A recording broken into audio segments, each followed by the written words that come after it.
आज हम लोग चर्चा करेंगे चिपको आंदोलन से रिलेटेड बात, ठीक है ना।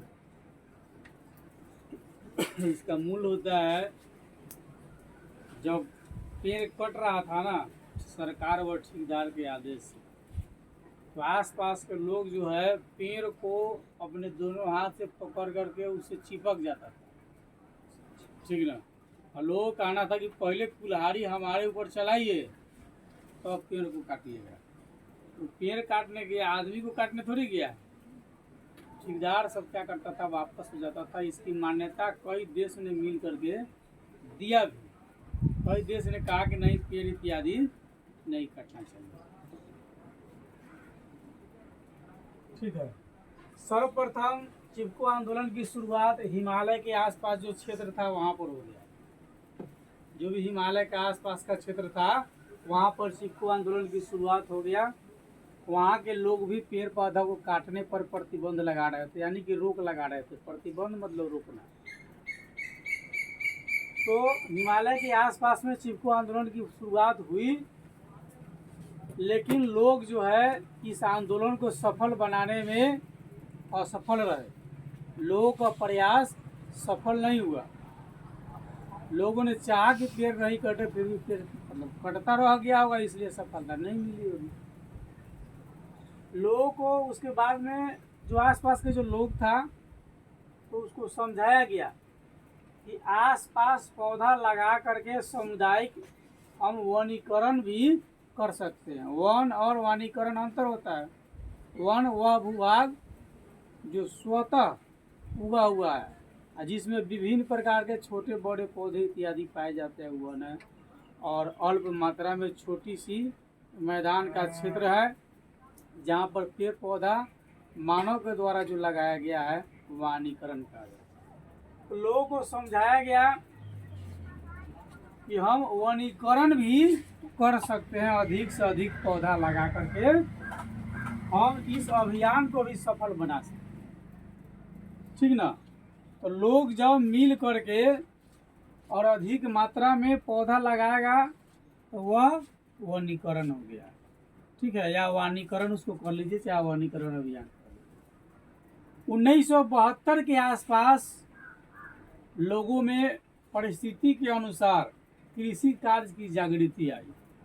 लोग समझे कि कृषि कार्य किया जा सकता है। सबसे पहले लोगों को जो है ये जागृति कब आया होगा, जब किसी प्रकार के बीज जमीन में दब गया होगा, ठीक ना। और समय के उपरांत वह बीज जब जमीन से निकला होगा, ठीक ना, निकलने के बाद धीरे धीरे धीरे धीरे इन लोग को देखते देखते देखते समय बदला होगा और वो पौधा में जब रूप धारण किया होगा तब लोग को समझ में आता होगा जिस फल को हम खाते हैं उसमें से बीज भी होता है और उसको रोपा जा सकता है। तब जाकर लोगों को कृषि इत्यादि की ज्ञान हुई। नहीं, दूसरी बात, विभिन्न प्रकार के बीज जो है विभिन्न मौसम में उगते हैं।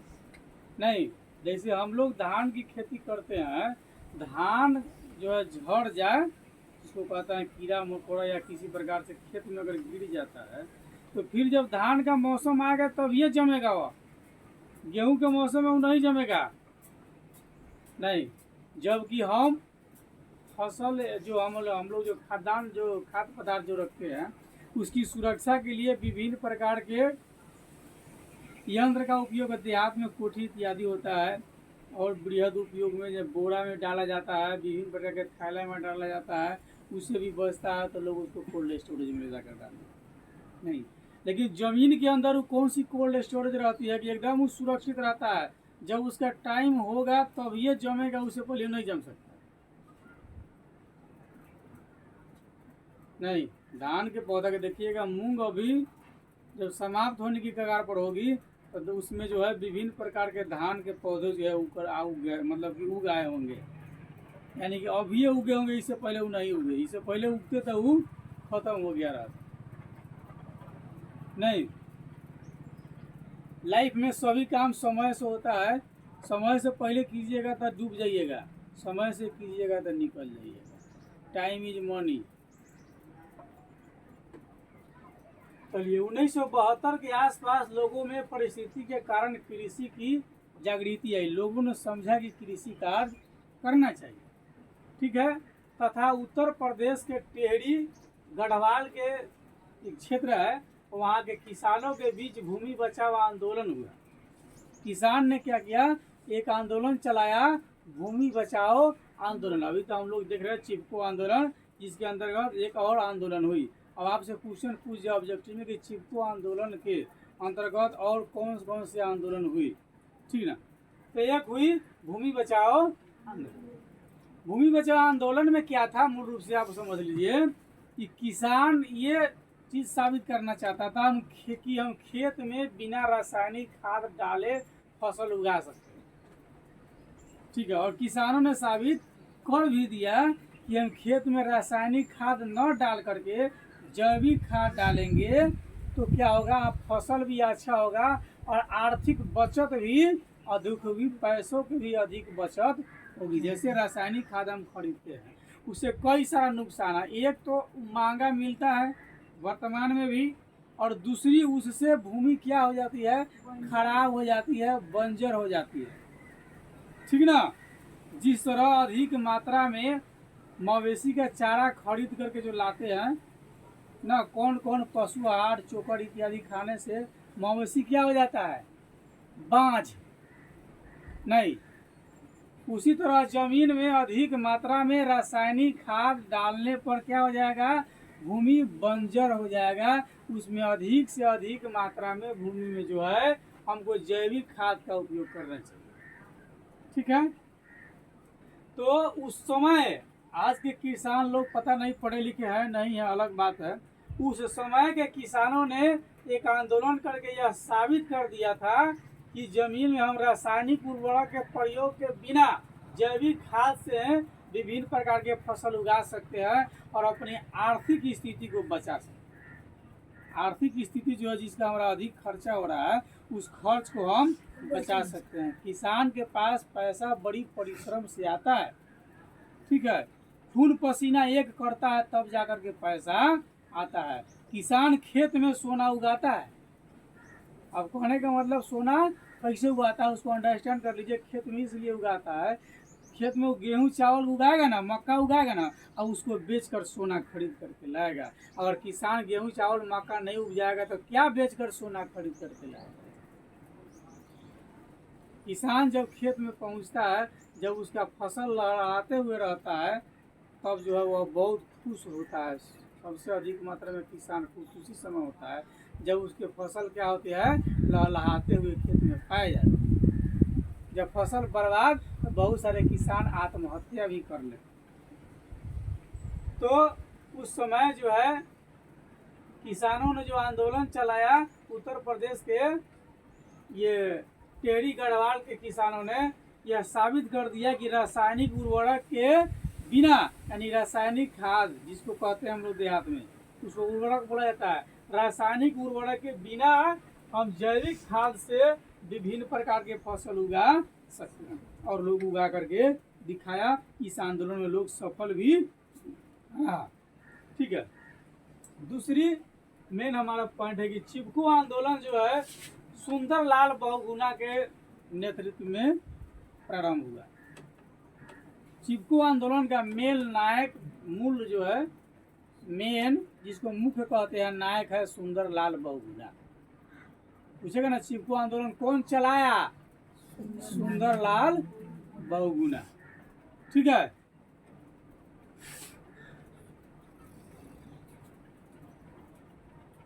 तो चिपको आंदोलन सुंदरलाल बहुगुणा के नेतृत्व में 1972 ईस्वी में अनपढ़ जातियों के सहयोग से उत्तर प्रदेश टेहरी गढ़वाल जो है पर्वतीय क्षेत्र में प्रारंभ हुआ। चिपको आंदोलन की शुरुआत कौन किया, सुंदरलाल बहुगुणा। किन लोगों को वो अपने साथ मिला करके रखा, अनपढ़ लोगों को वो अपने साथ मिला करके रखा। ठीक है। अनपढ़ लोगों के सहयोग से जो है उन्होंने इस आंदोलन को सफल बनाया। ठीक है। चिपको आंदोलन कहाँ प्रारंभ हुआ, उत्तर प्रदेश टेहरी गढ़वाल एक जिला है। ठीक है। यह जिला पर्वतीय क्षेत्र है। यह जिला क्या है, पर्वतीय क्षेत्र। ठीक है। तो चिपको आंदोलन की प्रारंभ सुंदरलाल बहुगुणा ने 1972 ईस्वी में अनपढ़ जातियों के सहयोग से उत्तर प्रदेश टेढ़ी गढ़वाल पर्वतीय क्षेत्र में शुरू किया, यानी कि प्रारंभ किया। चिपको आंदोलन में हुआ क्या क्या हो रहा था, जिसको चिपको कहा जाता है। चिपको मतलब कि मूल रूप से चिपकिए, जैसे चुंबक और लोहा को एक साथ रख दीजिए क्या हो जाएगा, चिपक जाएगा। तो उसी तरह चिपकने की प्रक्रिया को कहता है ना चिपको आंदोलन ना। अब चुंबक जिधर जाएगा उधर चिपक जाएगा, चिपक जाएगा। तब कोनो कोनो आदमी को कहता है चुंबक की तरह जिधर जाएगा चुंबक चिपक जाएगा, इसको मत भेजो, जिधर जाएगा उधर बैठले रह जाएगा, उसका बातें खत्म नहीं होगा। तो चिपको आंदोलन में होता क्या था कि जब ठेकेदार कुल्हाड़ी लेकर पेड़ काटने जाते थे, तब आसपास यानी कि वहां के स्थानीय लोग पेड़ को बचाने के लिए अपने दोनों हाथों से क्या करता था, पकड़ लेता था। दोनों हाथ से क्या किसको पकड़ता था, पौधा को, ठीक ना। दोनों हाथ से पकड़ करके उसे चिपक जाते थे। स्थानीय लोग क्या करते थे, पौधा को दोनों हाथ से पकड़ करके और चिपक जाते थे, ठीक ना। और बोलते थे नहीं पेड़ हम काटने नहीं देंगे ना, हमको पहले काटो तो पेड़ को काटना। ठेकेदार लोग 9-2-11 हो गया ना। और इस प्रकार लोग जो है रक्षा करता था, किसका, पेड़ का रक्षा करता था, ठीक है। कई क्षेत्र के लोग भारत में संयुक्त वन प्रबंधन यानी कि लोगों का समूह, संयुक्त वन प्रबंधन क्या है, कई लोगों के सदस्यों का समूह मिलकर के एक समूह बना दिया, ठीक है। और क्षरित वन का मतलब संकटग्रस्त पेड़ पौधा, ठीक ना। तो कई लोगों के सदस्य यानी कई लोगों के सदस्यों का समूह जो है, जो संकटग्रस्त जो पेड़ पौधे थे, ठीक ना, तो उसको प्रबंधन और पूरा निर्माण कर रहे थे मिल करके। पेड़ पौधों को जो समाप्त हो रहे थे उसको बचाने की कोशिश कर रहे थे और फिर से नए पौधे लगा रहे थे, ठीक है।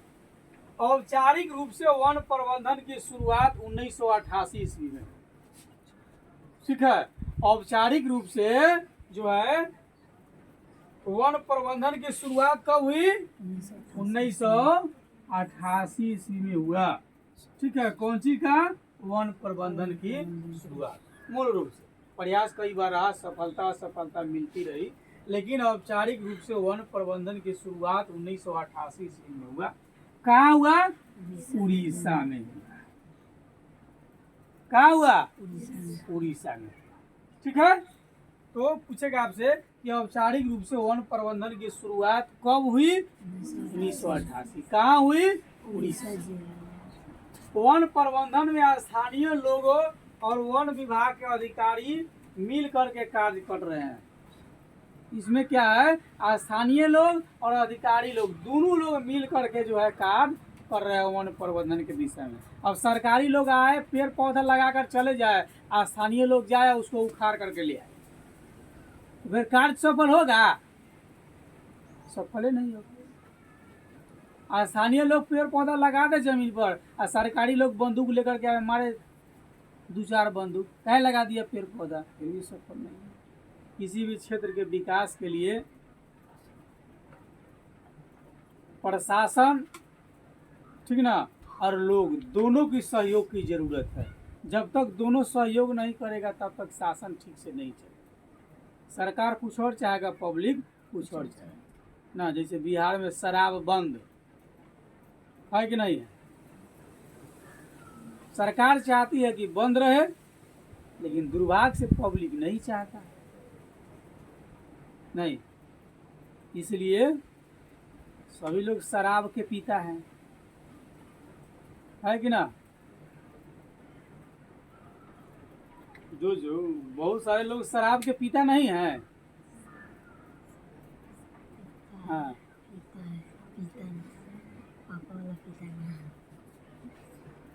तो सरकार का सहयोग जरूरी होता है, ठीक है।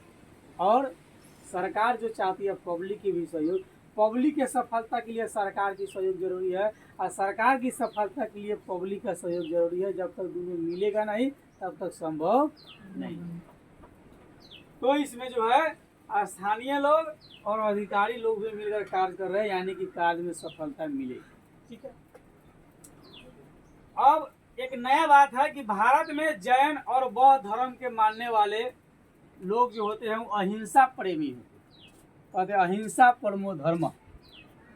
ठीक बा, क्या कहते हैं? अहिंसा परमो धर्म। भारत में जैन और बौद्ध धर्म के मानने वाले अहिंसा प्रेमी। अहिंसा का मतलब मार झगड़ा नहीं करना, मार काट नहीं करना, उसको अहिंसा कहा जाता है। अहिंसा का मतलब मार झगड़ा करना, गोली बंदूक लेकर के चलना ना। कुछ लोग शरीफ होता है, उसको कुछो कह दीजिए जल्दी आवेश में नहीं आएगा ना। और कुछ लोग सुबह सुबह तलवार लेके उठवे करते हैं। तो जो जैन और बौद्ध धर्म के मानने वाले जो लोग हैं वो लोग क्या है? अहिंसा प्रेमी होती है, यानी कि वो लोग किसी से झगड़ा विवाद मार काट नहीं करते और न ही किसी जीव की हत्या करते हैं। वो लोग कहिए कि वो पेड़ भी काटने के लिए तो वो लोग नहीं काटते। ठीक ना। वो लोग स्वतः एक पेड़ भी नहीं काटेगा, ना किसी जीव। पेड़ जब नहीं काटेगा तो किसी जीव की तो हत्या के बातें खत्म कर दीजिए नहीं। तो जैन और बौद्ध धर्म के जो मानने वाले लोग क्या होते हैं? अहिंसा प्रेमी होते हैं। ये धर्म अहिंसा परमो धर्म पर आधारित है। ये धर्म जो है अहिंसा परमो धर्म पर आश्रित है। ये धर्म कहता है कि अहिंसा सबसे बड़ा धर्म है। सबको अलग हटा दीजिए, लेकिन अहिंसा जो है सबसे बड़ा धर्म है। ये समुदाय किसी भी प्राणी की हत्या नहीं करते। इनके समुदाय में हत्या जो है प्रतिबंध है। इनके समुदाय में हत्या वर्जित है। इनके समुदाय में किसी की हत्या सही नहीं माना जाता है। इस धर्म में एकदम वर्जित है, एकदम प्रतिबंध है। हत्या नहीं कर सकते हैं जो लोग जैन और बौद्ध धर्म को मानते हैं। ठीक है। तो इसलिए यह समुदाय वन और वन प्राणियों की हमेशा रक्षा करते हैं। कौन समुदाय वन और वन प्राणी की हमेशा रक्षा करता है? जैन और बौद्ध धर्म के मानने वाले। भगवान बुद्ध यानी महात्मा बुद्ध ने 487 ईस्वी पूर्व कहा था। महात्मा बुद्ध ने, आओ क्वेश्चन होगा कि महात्मा बुद्ध ने क्या कहा था, कब कहा था? तो कब कहा था? 487 ईस्वी पूर्व। क्या कहा था? ठीक ना।